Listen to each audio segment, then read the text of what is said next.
আলহামদুলিল্লাহ, অবশেষে আমি আমাদের নিজেদের বাসায়। আলহামদুলিল্লাহ, আলহামদুলিল্লাহ, আলহামদুলিল্লাহ।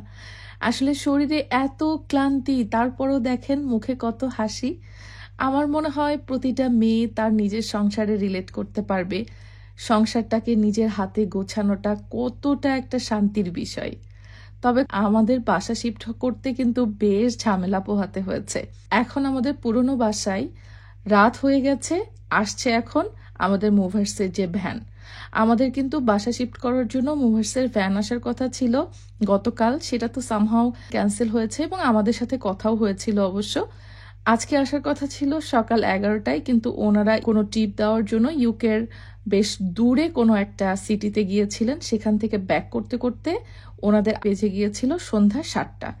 আমাদের সাথে সকাল থেকে ওনাদের কথা হচ্ছিল, টাইম টু টাইম আমাদেরকে আপডেট করছিলেন ঠিকই, বাট আমার এদিকে টেনশন বেড়ে যাচ্ছিল। সকাল সকাল বাসা শিফটিং হলে হতো কি, সবকিছু একেবারে আমি সুন্দর মতো গুছিয়ে নিতে পারতাম সময় মতোই। কিন্তু দেখেন এখন ঘড়ির কাঁটায় বাজে প্রায় 7:15 মতো। এখন এসেছেন ওনারা আমাদের বাসা চেঞ্জিং এর জন্য।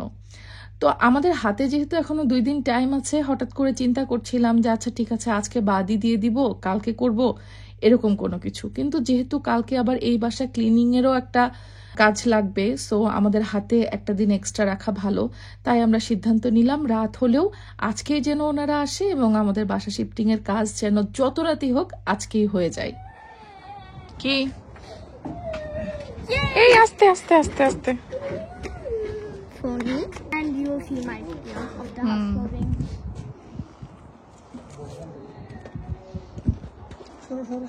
সরে যাও, আঙ্কেলদের কাজ করতে দাও। কি স্যার?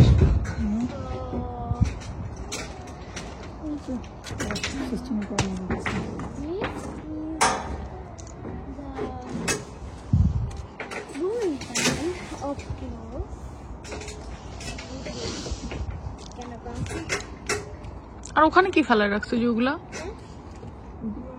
যেখানে রেনফলে গেছিল ওইটা বাইরে থেকে আসছে, ইউরোপ থেকে আসছে, সেটা র‍্যাপ করা ছিল ওটা দিয়ে।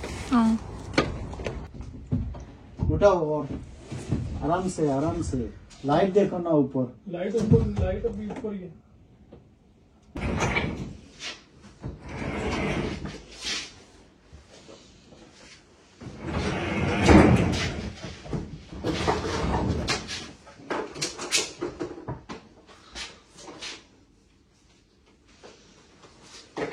অনেকের ড্রেস তো মিলে গেছে অনেক। ওই সময় ভাবছি যে আমার মানুষ বলতেছে ভাই আপনার কোম্পানির লোক ভাই। এটাই আর কি। ওয়াইফ আজকে সকালবেলা এটা রিকমেন্ড করেছে যে এটা বলবো। শীতি বুঝছে। এই তুমিও একটা খড়ি কালারের কিছু পরে নিতা। হ্যাঁ সব সব ভাইয়ের কোম্পানির লোক ভাই, তখন তো আপনার থেকে ভাগ নিত সব। আল্লাহ,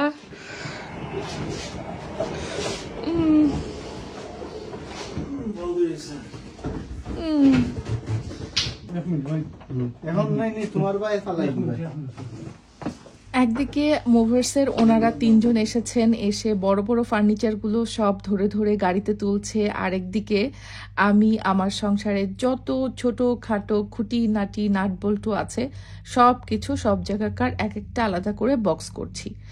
আসলে মেয়েরাই ভালো জানে যে একটা সংসারে কত ছোটখাটো জিনিস থাকে। পুরুষ মানুষের কাছে তো বড় বড় এই আদলা জিনিসগুলাই সব, কিন্তু বলেন তো আপুরা, একটা জিনিসের ভেতরে কত কত জিনিস আমরা মেয়ে মানুষ সাজিয়ে সাজিয়ে রাখি, সেই জিনিসগুলো সেফলি নিয়ে যাওয়াটাও একটা ব্যাপার।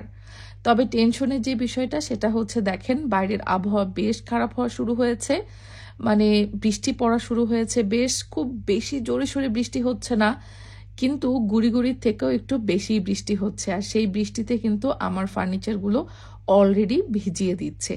এই জিনিসটা আমার একটু টেনশন হচ্ছিল যে ফার্নিচারগুলো সব ভিজে যাচ্ছে, কি হবে। কিন্তু ওই যে বলে না, আসলে আল্লাহ যখন চাবে, যেভাবে চাবে সেভাবেই সবকিছু হবে।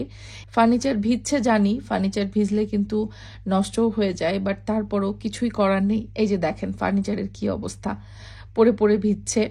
তারপরও প্রশান্তি যে নিজের বাসায় যাচ্ছি, অলরেডি কিন্তু আমাদের অনেক রাত হয়ে গেছে এখানে, বাট কিছু করার নেই, যেহেতু সিচুয়েশনই এমন তৈরি হয়ে গেছে যে আমাদেরকে রাত্রেবেলা করে শিফট করতে হচ্ছে।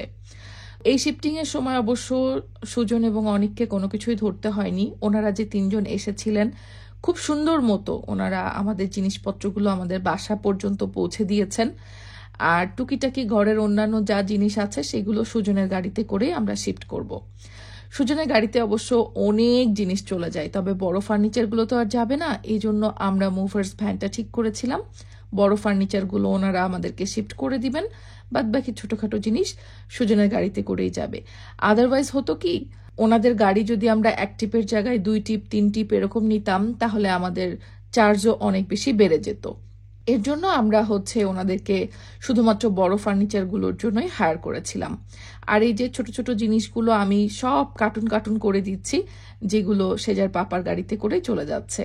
তবে আমাদের কিন্তু এর আগেও অনেক জিনিস যেগুলো ছোটখাটো কার্টুনে করা অলরেডি শিফট হয়ে গেছে, এবং আমাদের বাসার গার্ডেনের পেছনে যে লকপটটা বা ছোট হাউসটা আছে সেখানে কিন্তু শিফট করা হয়েছে। তারপরও কিছু জিনিস থেকে যাচ্ছে, যেটা আগামীকালকে এসে আমরা সেজার পাপার গাড়িতে করেই শিফট করব। তবে আগামীকাল কিন্তু আমাদের আরো অনেক কাজ রয়েছে, মানে এই বাসাটা পুরো ক্লিন করে দিতে হবে।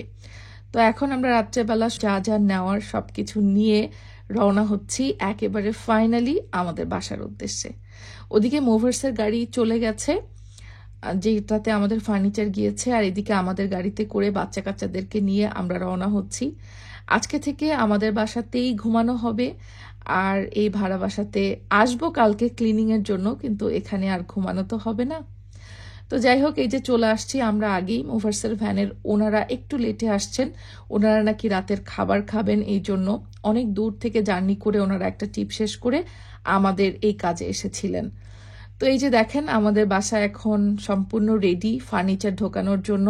কার্পেটটাও খুব সুন্দর করে আমরা ক্লিন করে ফেলেছি, আর সবগুলো রুম এখন ফাঁকা, যাতে করে আস্তে আস্তে সব ফার্নিচারগুলো এনে এখানে রাখা যায়। আর ছোট ছোট যে কার্টুনগুলো আমরা এখনই আমাদের বাসার ভেতরে ঢুকাচ্ছি না, ওগুলো গার্ডেনের লকপটে রেখেছি। যখন যে কার্টুনের জিনিস আমরা বের করে সাজাবো নিজেরা, সেই কার্টুন তখন বাসার মধ্যে এনে এনে সাজিয়ে ফেলবো। না হলে হবে কি, প্রতিটা রুম কার্টুনে ভরে যাবে, পা দেওয়ার জায়গা থাকবে না।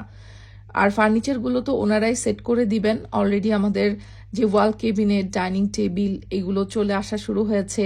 সোফাটাও হাফ পার্ট এসেছে, আর হাফ পার্ট ওনারা এনে সেট করে দিবেন। তো এই তো মনের মধ্যে একটা শান্তি শান্তি ফিল হচ্ছে। আজকে রাতে আমি জানি না কখন ঘুমাতে পারবো, কারণ অনেক কাজ এখনো বাকি।